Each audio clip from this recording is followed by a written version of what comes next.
Viper is agent number 2 in the Valorant roster and fulfills the role of controller for her team. Although with her sight holds and lurk potential, she could arguably be classified as a sentinel. Her set it and forget it style of utility makes her the perfect dual threat agent. All of these qualities make her an S tier agent for the new map, Abyss. Abyss is a large map with loads of sightlines and verticality. Like all agents in Valorant, Viper has 4 abilities: Snakebite, Poison Cloud, Toxic Screen, and her ultimate ability, Viper's Pit. Starting off with her signature ability, Toxic Screen, on defense you're really only going to want to throw 2 walls. This one here in front of A main, and it also crosses mid, and then this one here in front of B main, and it only crosses 1/2 of mid, so just be aware of that and communicate that to your teammates. On the attack side of things, you have a couple more options. The first wall, which is probably the more obvious one, we're going to throw so that way it covers a tower, but it will also cut off Link from security. The second wall, and my personal favorite wall when attacking A, is going to go through this box and cut off security, and essentially what you're trying to do is split the site in half in case your team just is trying to get the bomb down and then play post. On B side, my favorite wall goes through this box and then again through tower, and what makes this wall really special is that you get great coverage of both tower, box, and B link. Another great wall is to actually just throw it through B link into tower.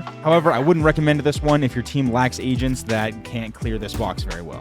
And there are 2 walls mid that you can throw if your team's wanting to switch it up, and these will help you control the lanes in mid.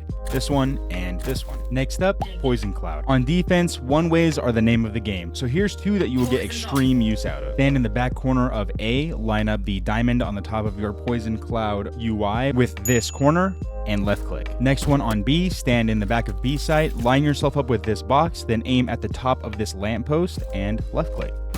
When attacking A, stand on top of this box, line yourself up with the corner, line up the bottom of your Poison Orb UI with this corner, and do a jumping throw. It will land here. When attacking B, find the second light on the ground, line yourself up with the edge of the tile to the left, line up the top left corner of your Poison Orb UI with this corner, and do a jumping throw. It will land here. Next up is post-plant snakebite lineups. Starting on A, put yourself in this corner in A lobby. If bomb is planted bridge, line up the 4th line on your poison meter with a corner of this box, and this is where it lands and what it covers. For a more default plant spot, put yourself in the same corner and line up the diamond on your snakebite with this corner. Here's where it lands and what it covers. Moving on over to B, cram yourself into this corner between the box and the wall. If the bomb is planted to be able to play post from nest, line up this line on your UI with this corner on the wall, and here's where it lands. If the bomb is planted backside in the corner, line up this line on your UI with this little leaf or whatever it is, and here's where it lands. And lastly, Viper's Pit. For B site, get up on top of the big box and aim here, and here's what it covers. For A site, get up on the medium box, aim here, and here's what it covers. It is also worth noting you cannot Viper ult on bridge.